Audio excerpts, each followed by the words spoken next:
Unlike Microsoft Paint, Rhino does not have an erase button. So in order to get rid of geometry, we need to use a command called trim. There's an easy way and a hard way to trim. Your trim icon is over on your sidebar underneath your puzzle pieces, right here, trim. So the hard way, if you hit trim to start with, you've got to do a lot of communicating with your command line. So you'll look up here, and right here it's going to say select your cutting objects. So what I want to do is I want to trim this away and I want to trim this away. So this circle is going to be my cutting object in this case. I'm going to click on this, press enter when done, and then I'm going to click on the object to trim, which is this and this. And now I also wanted to trim this, but I can't because I didn't select these as cutting objects. So I'd have to hit enter.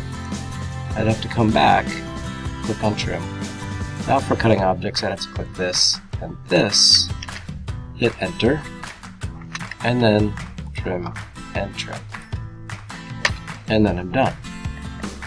Now there's an easier way to do this without as much thinking and going back and forth with your command line.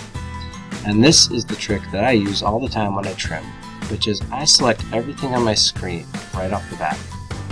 And before I go over and I click the trim button, I have everything selected as a possible cutting line. So now when I come over and I hit trim, right away it asks for the object to trim, and I can trim away anything that is intersecting.